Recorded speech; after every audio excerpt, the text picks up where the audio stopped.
ಸಂಜಯ್ ದತ್ಗೆ ಅವ್ರ ಲೈಫಲ್ಲಿ ಒಂದು ಬಿಗ್ಗೆಸ್ಟ್ ಶಾಕು, ಬಿಗ್ಗೆಸ್ಟ್ ಲಕ್ಕು ಎರಡು ಒಟ್ಟಿಗೆ ಬಂದಿತ್ತು.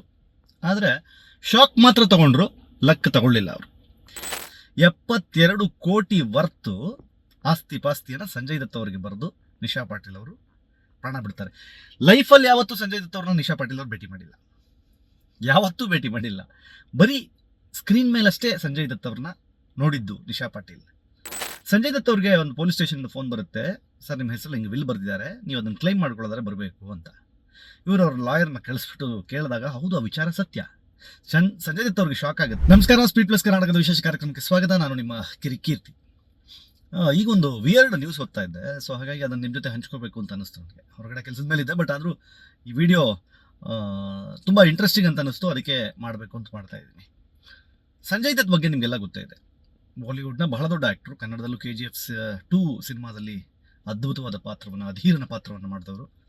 ಇಂತಹ ಸಂಜಯ್ ದತ್ಗೆ ಅವ್ರ ಲೈಫಲ್ಲಿ ಒಂದು ಬಿಗ್ಗೆಸ್ಟ್ ಶಾಕು, ಬಿಗ್ಗೆಸ್ಟ್ ಲಕ್ಕು ಎರಡು ಒಟ್ಟಿಗೆ ಬಂದಿತ್ತು.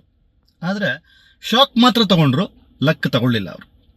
ಇತ್ತೀಚೆಗೆ ವಿಷಯ ಒಂದು ವೈರಲ್ ಆಗಿದೆ. ಏನಪ್ಪ ಅಂತಂದರೆ, ಸಂಜಯ್ ದತ್ ಅವರ ಫ್ಯಾನ್ ಒಬ್ಬರು 2018ರಲ್ಲಿ ನಿಶಾ ಪಾಟೀಲ್ ಅಂತ ಅವರ ಹೆಸರು. ಮುಂಬೈನಲ್ಲಿ ಅವರಿಗೆ ಆಸ್ತಿ ಪಾಸ್ತಿ ಇದೆ, ಬ್ಯಾಂಕ್ನಲ್ಲಿ ಕೋಟಿಗಟ್ಟಲೆ ಹಣ ಇದೆ. ಸೊ ಅವರು ಜೀವನದಲ್ಲಿ ಸಾಕಷ್ಟು ನೋವುಗಳನ್ನು ನೋಡಿದವರು, ಕಷ್ಟಪಟ್ಟು ಅಲ್ಲಿ ತನಕ ಬಂದವರು, ಲೈಫಲ್ಲಿ ಯಾರೂ ಇಲ್ಲ ಅಂತ ಅಂದ್ಕೊಂಡಾಗ ಸಂಜಯ್ ದತ್ ಅವ್ರನ್ನ ಸ್ಕ್ರೀನಲ್ಲಿ ನೋಡಿಕೊಂಡು ಅದನ್ನೇ ಸಂಭ್ರಮಿಸಿ ಸಂಜಯ್ ದತ್ ಅವರೇ ಏನೋ ಅಂದರೆ ನನ್ನ ಹೀರೋ ಅಂತ ಅಂದ್ಕೊಂಡು ಇದ್ದಂತಹ ನಿಶಾ ಪಾಟೀಲ್ ಅವರು ಸಾಯೋಕ್ಕೆ ಮುಂಚೆ ಒಂದು ವಿಲ್ ಬರೆದಿರ್ತಾರೆ. ಇದು ಈಗ ಒಂದು 6-7 ವರ್ಷಗಳ ಹಿಂದೆ ನಡೆದಿರೋದು. ಅವರೊಂದು ವಿಲ್ ಬರೆದಿಟ್ಟು ಪ್ರಾಣ ಬಿಡ್ತಾರೆ. ಆ ವಿಲ್ನಲ್ಲಿ ತಮ್ಮೆಲ್ಲ ಆಸ್ತಿ ಪಾಸ್ತಿಯನ್ನ ಸಂಜಯ್ ದತ್ ಅವರಿಗೆ ಬರೆದಿರ್ತಾರೆ. ಅದು ಬರೋಬ್ಬರಿ 72 ಕೋಟಿ ವರ್ತ್.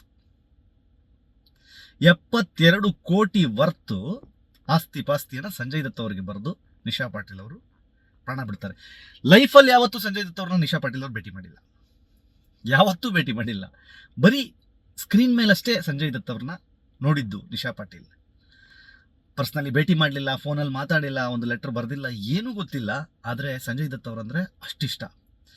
ದೊಡ್ಡ ಅಭಿಮಾನಿಯಾಗಿ ತನ್ನೆಲ್ಲ ಆಸ್ತಿಯನ್ನು ಸಂಜಯ್ ದತ್ ಅವರಿಗೆ ಬರೆದಿಟ್ಟು ಅವರು ಇಹಲೋಕವನ್ನು ತ್ಯಜಿಸಿದ್ರು. ಸಂಜಯ್ ದತ್ ಅವ್ರಿಗೆ ಒಂದು ಪೊಲೀಸ್ ಸ್ಟೇಷನ್ಗೆ ಫೋನ್ ಬರುತ್ತೆ, ಸರ್ ನಿಮ್ಮ ಹೆಸರು ಹಿಂಗೆ ವಿಲ್ ಬರೆದಿದ್ದಾರೆ, ನೀವು ಅದನ್ನು ಕ್ಲೈಮ್ ಮಾಡ್ಕೊಳ್ಳೋದಾರೆ ಬರಬೇಕು ಅಂತ. ಇವರು ಅವ್ರ ಲಾಯರ್ನ ಕಳಿಸ್ಬಿಟ್ಟು ಕೇಳಿದಾಗ ಹೌದು ಆ ವಿಚಾರ ಸತ್ಯ.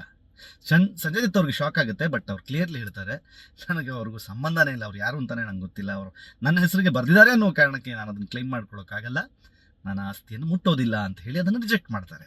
ಆಮೇಲೆ ಇನ್ಫ್ಯಾಕ್ಟ್ ಅವ್ರ ಲಾಯರ್ ಸಹಿತ ಅದನ್ನೇ ಸ್ಪಷ್ಟಪಡಿಸ್ತಾರೆ, ನಾವು ಅದನ್ನು ಕ್ಲೈಮ್ ಮಾಡಿಕೊಳ್ಳುವ ಯಾವುದೇ ಪ್ರಯತ್ನವನ್ನು ಮಾಡೋದಿಲ್ಲ, ನಮ್ಗೆ ಅದು ಬೇಕಾಗೂ ಇಲ್ಲ. ಯಾಕಂತಂದರೆ ನಿಶಾ ಪಾಟೀಲ್ ಅವ್ರಿಗೂ ಸಂಜಯ್ ದತ್ ಅವ್ರಿಗೂ ಯಾವುದೇ ಸಂಬಂಧವಿಲ್ಲ, ಅವ್ರು ಯಾವತ್ತೂ ಮೀಟ್ ಮಾಡಿಲ್ಲ.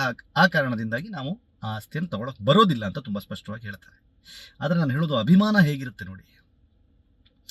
ತಮ್ಮ ಜೀವಮಾನದಲ್ಲಿ 135ಕ್ಕೂ ಹೆಚ್ಚು ಸಿನಿಮಾಗಳನ್ನು ಮಾಡಿರುವಂತಹ ಸಂಜಯ್ ದತ್ ಅವರಿಗೆ ಅವರದ್ದೇ ಆದ ಫ್ಯಾನ್ ಬೇಸ್ ಇದೆ, ಅದರಲ್ಲಿ ಎರಡನೇ ಮಾತಿಲ್ಲ. ಅದರಲ್ಲೂ ಹೆಣ್ಣುಮಕ್ಕಳು ಬಹಳ ದೊಡ್ಡ ಮಟ್ಟದ ಫ್ಯಾನ್ಸ್ ಇದ್ದಾರೆ. ಆದರೆ ಈ ತರಹ ಹೋಗುವಾಗ ಒಬ್ಬ ನಟನಿಗೆ ಅವನ ನಟನೆಯನ್ನು ಮಾತ್ರ ನೋಡಿರುವಂತಹ ಒಬ್ಬ ಅಭಿಮಾನಿ ತನ್ನೆಲ್ಲ ಆಸ್ತಿ ಪಾಸ್ತಿನ ಅವರಿಗೆ ಬರೆದಿಟ್ಟು ಹೋಗೋದು ಅಂತಂದರೆ, ವಿಲ್ ಬರೆದಿಟ್ಟು ಹೋಗೋದು ಅಂತಂದರೆ ನಿಜಕ್ಕೂ ಗ್ರೇಟ್. ಈ ತರಹದ ಅಭಿಮಾನವನ್ನು ಸಂಪಾದಿಸಿದ್ದಾರೆ ಸಂಜಯ್ ದತ್ ಅವರು. ಈ ಥರ ಸಾಕಷ್ಟು ಜನ ಬೇರೆ ಬೇರೆ ಕಾರಣಗಳಿಂದ ಬೇರೆಯವ್ರನ್ನ ಇಷ್ಟಪಡ್ತಾರೆ. ಆದರೆ ಇಷ್ಟು ಕೋಟಿಗಟ್ಟಲೆ ಆಸ್ತಿ ಬರೆದಿರೋ ಥರ ಯಾವತ್ತೂ ನಾವು ಕೇಳಿಲ್ಲ. ಸಂಜಯ್ ದತ್ ಅವರು ಅವ್ರಿಗೆ ಒಲ್ದು ಬಂದರೂ ಸಹಿತ ಅದು ನನಗೆ ಬೇಡ ಅಂತ ಬಿಟ್ಟಿದ್ದಾರೆ. ಅದು ಅವ್ರ ದೊಡ್ಡ ಗುಣ.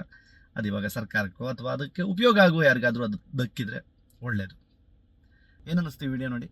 ಸಂಜಯ್ ದತ್ತ ಅವರಿಗೆ ಬರ್ಕೊಟ್ಟ ಹಾಗೆ ನಿಮ್ಗೆ ಯಾರಾದರೂ ಬರ್ಕೊಡ್ಬೇಕು ಅಂತ ಅನ್ಸಲ್ಲ, ನನಗಂತೂ ಅನ್ನಿಸ್ತಪ್ಪ. ನಿಮ್ಗೇನು ಅನ್ನಿಸ್ತು ಕಮೆಂಟ್ ಮಾಡಿ ಹೇಳಿ. ನೋಡ್ತಾ ಇರಿ ಸ್ಪೀಡ್ ಪ್ಲಸ್ ಕರ್ನಾಟಕ. ಇದು ನಿಮ್ಮಿಂದ ನಿಮಗಾಗಿ, ನಿಮಗೋಸ್ಕರ. ಮತ್ತೆ ಸಿಗ್ತೀನಿ. ನಮಸ್ಕಾರ. Speed plus Karnataka.